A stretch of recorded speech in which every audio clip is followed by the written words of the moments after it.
उज्जवल Bharat news, देश की प्रखर आवाज। अब नए अंदाज। कन्या किशोर कौशल्य अभियान अंतर्गत मोडासाમાં 3 દિવસ ભવ્ય બાળ ઉત્સવ। મોડાસા ક્ષેત્રમાં ગાયત્રી ચેતના કેન્દ્ર શ્રેષ્ઠ માનવતાના ઉત્થાન માટે અથાગ પ્રયત્નશીલ કાર્ય કરી રહેલ છે। જનમાનસની જાગૃતિ માટે અલગ અલગ આયોજનો થઈ રહેલ છે। હાલમાં વિદ્યાર્થીઓના અભ્યાસમાં પરીક્ષાઓ પૂર્ણ થઈ। ધોરણ 5 થી 9ના બાળકો માટે 25 થી 27 એપ્રિલ 3 દિવસ બાળ ઉત્સવ વિશેષ શિબિરનું આયોજન કરવામાં આવ્યું, જેમાં દરરોજ બાળકોને રસ પડે તેવી અલગ અલગ પ્રવૃત્તિઓનું આયોજન કરેલ છે। આજે 25 એપ્રિલ બાળ ઉત્સવના શુભારંભના મુખ્ય મહેમાન ચાણક્ય વિદ્યાલયના સંચાલક અમૃતભાઈ પટેલ દ્વારા દીપ પ્રજ્વલિત કરી પ્રારંભ થયો।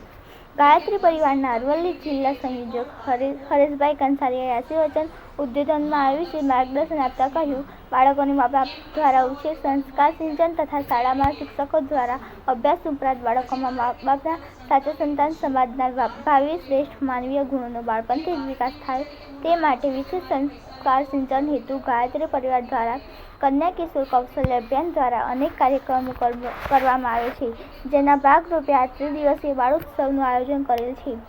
આ 3 દિવસ બાળ ઉત્સવમાં 200થી વધુ બાળકોએ રજીસ્ટ્રેશન કરાવી ભાગ લીધો।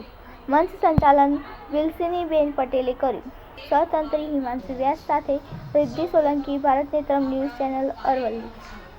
એમને માન આપી અને મુખ્ય મહેમાન તરીકે અહીંયા આવેલ છે એવા મુખ્ય મહેમાન શ્રી એટલે એને તો વિદ્યા જોઈતી હતી, એટલે એને સરસ્વતી દેવી ની પસંદગી કરી। હવે 1 મિનિટ ગીત અને 4:30 વાગે આપણો કાર્યક્રમ પૂરો થશે। હવે આપણી કાર્યક્રમની શરૂઆતની અંદર વિદ્યાર્થી જીવનમાં ગાયત્રી મંત્રનું મહત્વ આપણે આ પીપીટી દ્વારા શરૂ કરી એ પહેલા હું તમને એક ટૂંકી